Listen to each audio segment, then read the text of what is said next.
नमस्कार, मैं हूं आपके साथ शिखा चौहान और आप देख रहे हैं पीआरबी। बुधवार को संसद में कुछ ऐसा हुआ जिस पर विश्वास कर पाना थोड़ा मुश्किल है। जी हां, बुधवार को पीएम मोदी को खुद संसद के कार्यवाही में हिस्सा लेते हुए देखा गया। ये बात थोड़ी आश्चर्यजनक इसलिए है क्योंकि पूरा का पूरा एक सेशन है, लगभग आधा हो चुका है और इसमें विपक्ष का भी यही आरोप है कि शुरू से कि जो पीएम मोदी हैं किसी भी कार्रवाई में आखिर शामिल क्यों नहीं होते हैं। बुधवार को लोकसभा की कार्यवाही में पीएम मोदी का शामिल होना काफी आश्चर्यजनक था और इसी बीच लोकसभा में कुछ ऐसा हुआ जो कि शायद पीएम मोदी सुनना पसंद नहीं करते। दरअसल संसद की कार्यवाही के दौरान कांग्रेस पार्टी के सांसद गौरव गोगोई खड़े हुए और उन्होंने बड़ी मजबूती से एक मुद्दा उठाया और ये मुद्दा शायद पूरी बीजेपी को बिल्कुल पसंद नहीं आएगा क्योंकि ये मुद्दा सरकार की सबसे बड़ी नाकामी, सरकार की सबसे बड़ी कमजोरी है। ये मुद्दा सरकार की कमजोरी को दर्शाता है, ये मुद्दा सरकार की नाकामयाबी को दर्शाता है। जी हां, हम बात कर रहे हैं मणिपुर की। देखिए, बीजेपी के पास भी एक से एक धुरंधर वक्ता प्रवक्ता है, ठीक वैसे ही कांग्रेस के पास भी एक से एक धुरंधर वक्ता है। लेकिन अगर हम बात करें गौरव गोगोई की तो ये जो है सदन के सामने बड़ी मजबूती से, सदन में जो है बड़ी मजबूती से अपनी हर एक बात रखते हैं और सरकार को अलग अलग मुद्दे पर घेरते नजर आते हैं। सरकार को हर बार एक नए मुद्दे पर घेरते हैं बड़ी मजबूती से। कांग्रेस सांसद गौरव गोगोई ने मणिपुर की स्थिति का मुद्दा उठाया। उन्होंने कहा कि लोग पीड़ित हैं, बुनियादी सेवाएं खत्म होने की कगार पर हैं, आम लोगों का जो है, आम लोग हैं उन पर प्रभाव विनाशकारी है। गोगोई ने पूछा कि प्रधानमंत्री नरेंद्र मोदी मणिपुर का दौरा कब कर रहे हैं और गृह मंत्री अमित शाह भी स्थिति से निपटने के लिए क्या कुछ कदम उठाए जा रहे हैं, सरकार द्वारा क्या कुछ योजनाएं बनाई जा रही हैं, सदन को उससे अवगत कराएं। साथ ही साथ गौरव बोले कि मणिपुर से जो है ध्यान भटकाने के लिए जानबूझकर सरकार की तरफ से जॉर्ज सोरोस जैसे मुद्दे को लाया जा रहा है। उन्होंने यह भी आरोप लगाया कि भाजपा पार्टी के नेतृत्व वाली सरकार की विफलता को छुपाने के लिए जॉर्ज सोरोस का मुद्दा उठा रही है। इसके बाद जो है सदन को 2 बजे तक के लिए स्थगित कर दिया गया। I rise to discuss the grave and humanitarian situation in Manipur. The entire state is in a humanitarian crisis, and instead of finding a solution, the government is sending paramilitary forces and enforcing the Armed Force Special Powers Act. This is not addressing the cycle of violence.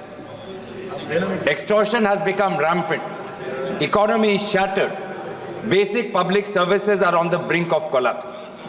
Unfortunately, there has been a rise in the illegal trade of arms, drugs and timber. The impact on the lives of ordinary people has been devastating. School, colleges closed. Thousands of students, their education is at risk. Healthcare facilities damaged or destroyed. Fear and uncertainty has gripped the population. Madam Chairperson, the time for inaction is over. The people of Manipur are suffering. They have only 3 questions in mind. The first question is, when will the Prime Minister visit Manipur? The second question is, when will the Minister of Home Affairs apprise the House that what will be taken to resolve the situation?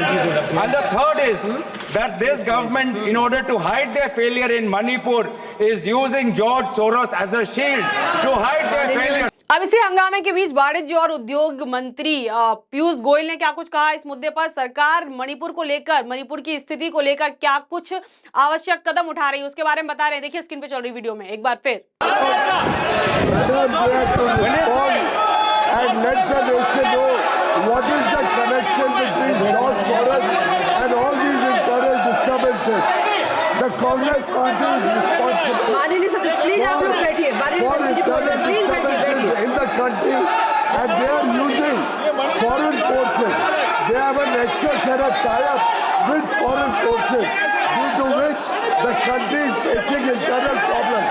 The Congress party is solely responsible for this situation. The Manipur situation is being tackled very adroitly at the highest level. I would like to ask the Congress party, when did their Prime Minister ever visit any of the northeastern states which are having a problem? When did their Prime Minister ever take in the problems in Assam, where he was an honorable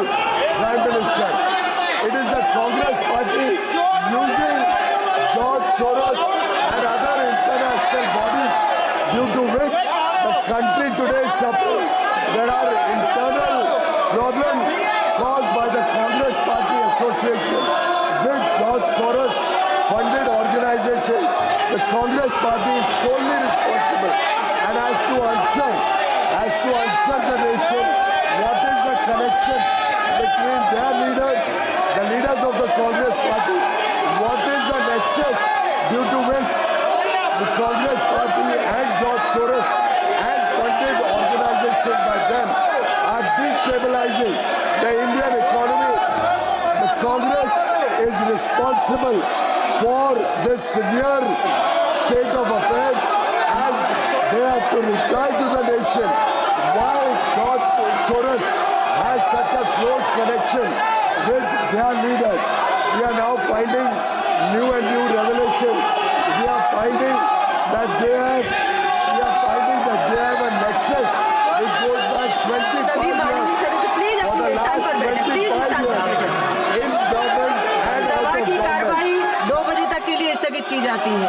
तो ये तो आपने सौरभ गोगोई और पीयूष गोयल दोनों को सुना मणिपुर के मुद्दे को लेकर। मणिपुर में जो हो रहा है, मणिपुर में जो हो चुका है उसको लेकर इन लोगों ने क्या कुछ कहा है। अब देखिए, आपको बता दें कि ठीक 19 महीने हो गए हैं लगातार मणिपुर की जो हालत है दिन ब दिन बद से बदतर होती जा रही है। अगर हम बात करें सरकार की तो बीजेपी की सबसे बड़ी जो है नाकामयाबी, बीजेपी की सबसे बड़ी नाकामी मणिपुर है। हालात ऐसे हो गए हैं कि वहीं पीएम मोदी की अगर हम बात करें, पीएम मोदी तो छोड़िए, अगर हम गृह मंत्री अमित शाह की भी बात करें तो वहां जाने के लिए तैयार नहीं है। आपको बता दें कि मणिपुर में भारतीय जनता पार्टी की सहयोगी पार्टी यानी कि एनपीपी ने भी ये कहते हुए अपना समर्थन वापस ले लिया है पार्टी से कि जब तक बीरेन सिंह सीएम रहेंगे हम पार्टी का हिस्सा नहीं रहेंगे। और उसके बावजूद भी ना तो बीरेन सिंह को सीएम पद से हटाया गया और ना ही मणिपुर के जो हालात हैं उनमें कोई सुधार आया है। अब सवाल ये उठता है कि आखिर मणिपुर की जो जनता है, मणिपुर के जो हालात है, मणिपुर के जो हाल हैं, उसको सुनने वाला कौन है?